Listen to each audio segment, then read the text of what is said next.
What's up everybody? Larissa Shanti here with Shanti Moves, and today we're going to be going over crow pose, aka Kakasana. It's an arm balance posture that's super fun. It's most people's introduction to arm balance practice, so if it's your first time, no worries. There's going to be plenty of modifications and things you can play with along the way. That being said, a good rule of thumb to know when you might be ready to start playing with an arm balance, since it does require a lot of upper body strength, is being able to hold a plank for at least a minute and then being able to hold a forearm plank for at least a minute. And that means that you've probably developed enough of the strength in order to kind of play around with these poses and have some fun with them. So if you'd like to come join me, let's go get down to that mat.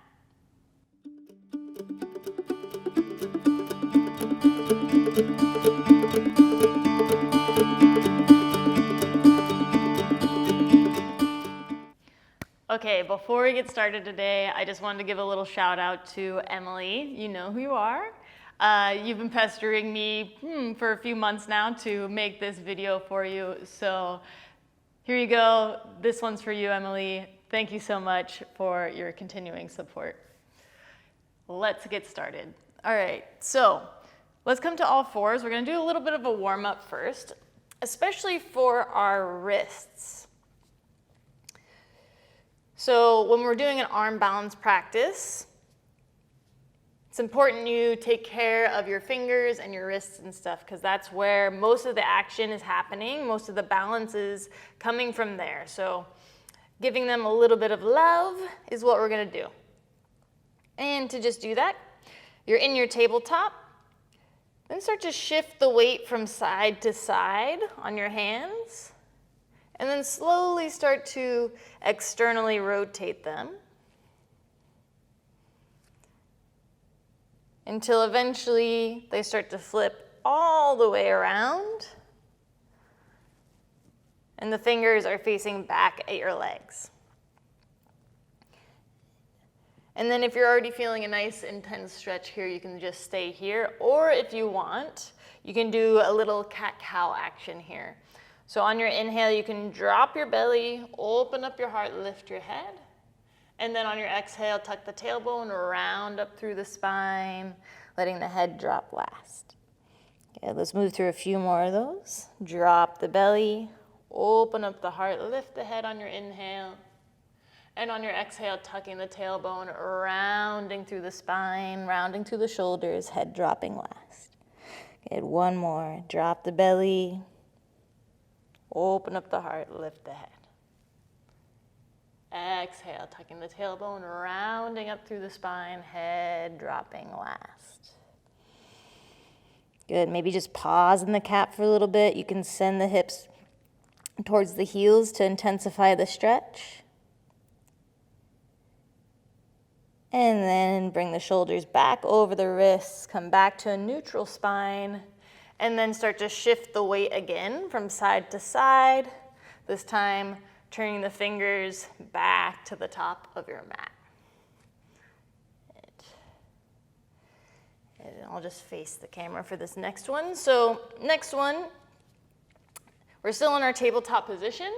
We're gonna flip our right fingers over to face the left. So you're flipping the palm, back side of the hand is on the mat. And your arm is nice and long, so trying to take that bend out of the elbow as much as we can. And then when you're ready, start to lean over to your left. So in the same direction those fingers are pointing, and you're gonna get a nice stretch on the back side of the forearm. And again, you're welcome to stay here if that's already nice and enough for you. Or you can start to curl the fingers in and then expand them back out. When I first started doing this, I could barely curl those fingers in, so no worries if that's where you're at today. And then release. Give a little rotation of the wrist one way and then the other. Make a fist. Press the fist down into your mat. That kind of neutralizes the muscles and tendons there. Good. Hand comes back down. Flip the left palm, fingers facing towards the right. Lengthening through the arm, so trying to take the bend out of the elbow. And then when you're ready, shifting the weight over to the right. And then option to curl the fingers in and out.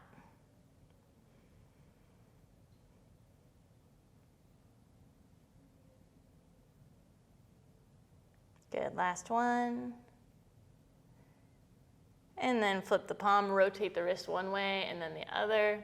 Make a fist, press it down into the mat,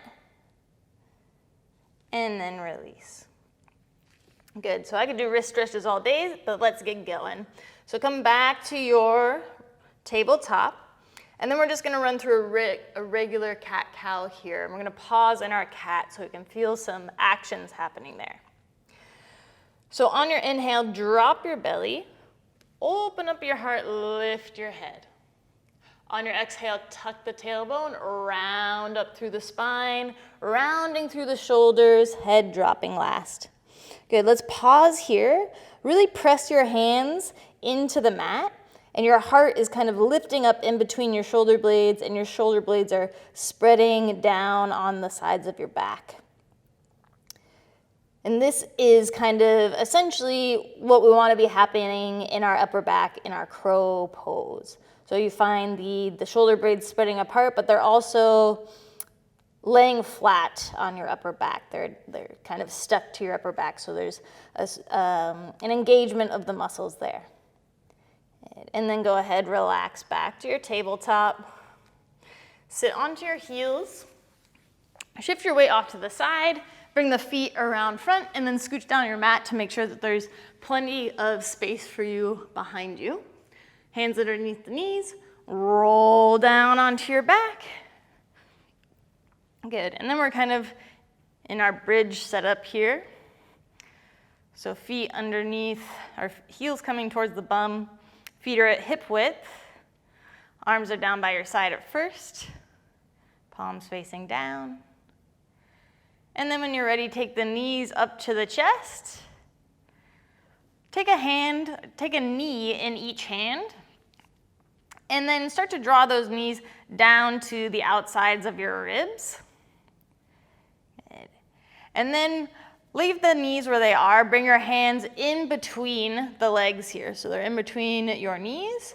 And then flex your wrists so you pretend that there's a ceiling or a floor rather right underneath your palms and you're pressing into that surface. Good.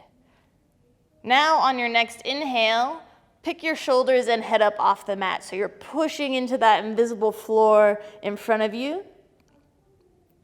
And then squeeze your knees on the outsides of your arms. Feel that core engaging. Your toes are pointing, your heels are reaching for your glutes, so you're kind of engaging the hamstrings and the glutes here as well. Good. And then just relax, coming back. So if you just did that with me, that is essentially, you're doing crow, but you're just upside down when you're doing it.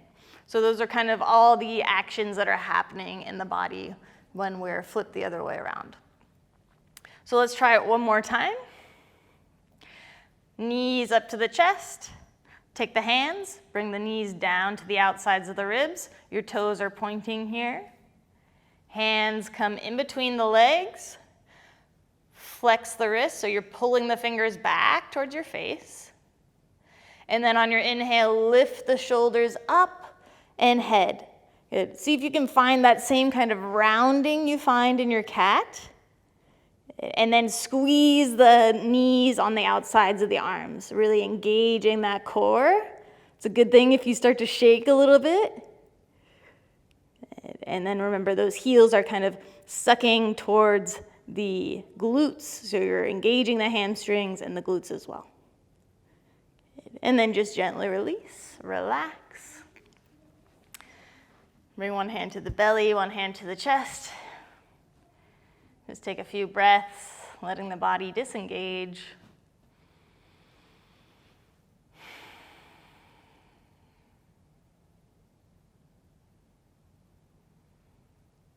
Beautiful. Bring those hands underneath your knees. Start to rock back and forth, giving yourself a little spinal massage.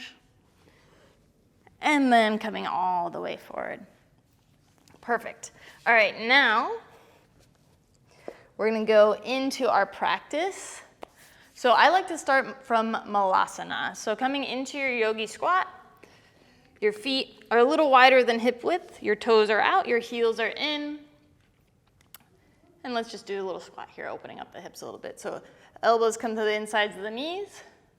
Start to lift up through the crown of the head, drawing the heart and head upward as your shoulders stack over your hips.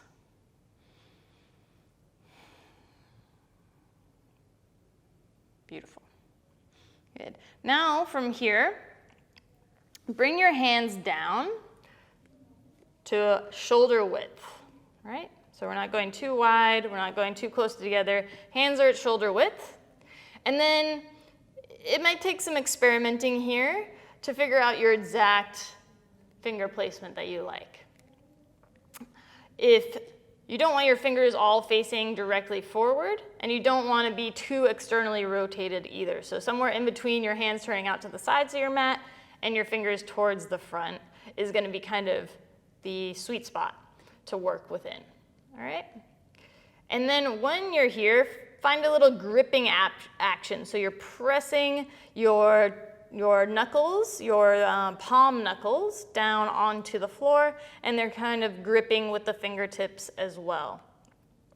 Especially pressing into the thumb and pointer finger area, because that draws the pressure more to the inside of the wrist instead of the outside, which is a little bit nicer and better for our wrist anatomy. Good. All right, so once you've kind of played around with your fingers a little bit, then lift the hips up. Maybe walk forward a little bit. Then we're gonna bend our elbows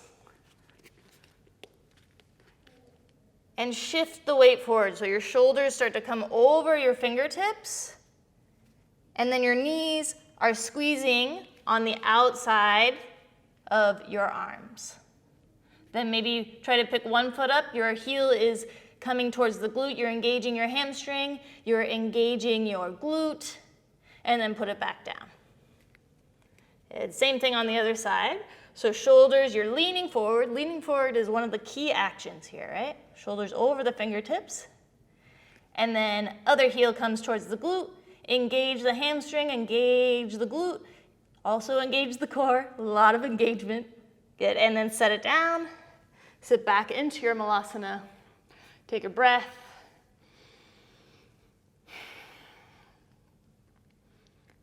Good.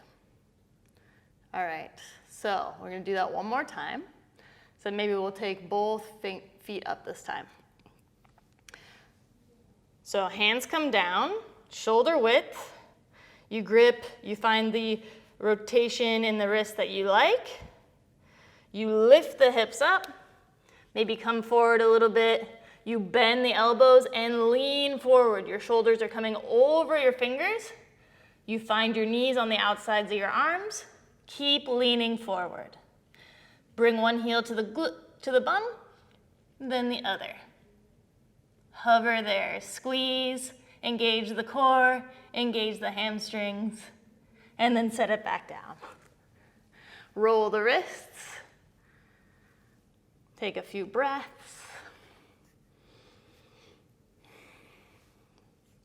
Beautiful. All right, so that's option one for crow. Option two is placing your knee on top of your elbow. I actually find this easier, but other people find the knee on the outside squeezing easier. So play around with either one of those. So if you're still in your yogi squat, your knee is really bent, and you should be able to find like this little divot in the knee. It's like this little valley. And placing that little valley kind of right on the top side of your elbow is a nice little notch. Might take some playing around, but finding that is kind of what we're looking for. It gives a nice little locked in place action. So hands down to the ground, shoulder width, gripping with the fingers, lift the hips up, walk forward a little bit if you need to. You can come up onto the balls of the feet if that feels natural. And then lean forward as you bend the elbows. Try to find that valley in your knee right on top of your elbow. Keep leaning forward. One heel to the glute, maybe the other one comes up. And your fingers are like your brakes here. And then release. So your tips of your fingers, you're pressing down, and that's gonna keep you from going forward, right? Roll the wrists out, take a few breaths. All right, so that's crow option 2. Now, if you're trying that and that leaning forward action is just like you're feeling a lot of resistance there and you're feeling a little scared, like you might face plant, don't worry, that is totally natural. It happens especially in the beginning. My suggestion for you is getting a bunch of pillows or blankets or whatever you can do to make your surface in front of you nice and fluffy and soft, and that'll help take away that fear of face planting. But also know, when you're in crow, your head is already very close to the ground, and it's not that far to fall. I've bonked my head a few times, it's okay, but a pillow and a blanket is always nice. So you can also use the bolster. You place the bolster down, hands at shoulder width, come to your squat. You lift the hips. You bend the elbows, lean forward, and coming up onto the balls of your feet. Try to find that valley in your knee on the top of your elbow. Then one foot comes up, engaging the glute and the hamstring, then the other. Good, using those fingertips as your brakes.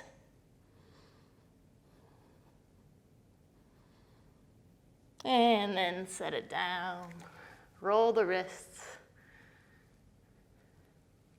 Good. Another thing I really like to do here is if you've just done that a bunch of times with me and your wrists are getting a little bit sore, my favorite thing is you coming up, bring your hands underneath your knees, and then squat down into that Malasana, and then kind of just shift the weight from side to side. And that's a nice restorative practice you can do for your wrists and fingers. Also really good for climbers if you're a climber. Good. Lift them up, bring them out, shake them out a little bit, let the blood come back in.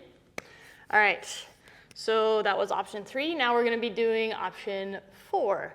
Option 4 is, again, trying to take away that feeling of, or take away that fear of falling forward. So this one's really great. It also adds another element of balance, so you can practice a little bit more easy.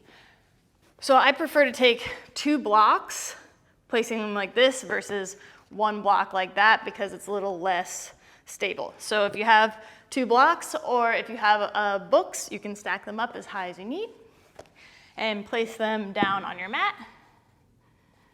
Come to your squat.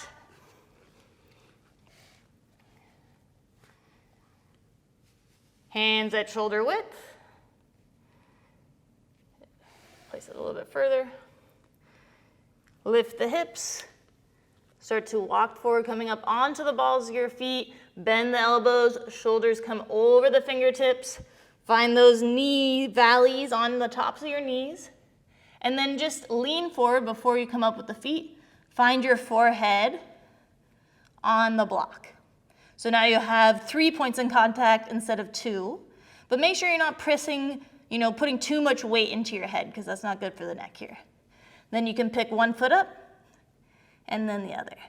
Just a light touch with the forehead really helps with the balance. Good, and then set it back down.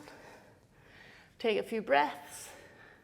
Roll the wrists out. You can do that Malasana kind of restorative wrist thing if you want again. Good. All right, so those, what are we on? I think that was 4, so this would be 5. All right, so 5th way you can practice your crow is you take your blocks or your books, You place them down evenly on both sides because we're gonna stand on them. So you come to stand on your blocks, you come down into your squat again, and then you place the hands down at shoulder width, and you go through the same motions, but now our feet are a little bit higher, which means our hips are gonna be higher, which means it'll be a little bit easier for us to come all the way up. So hands at shoulder width, lift the hips, lean forward, shoulders over the fingertips, find those valleys on your elbows, then lift one foot and then the other. Fingers as brakes.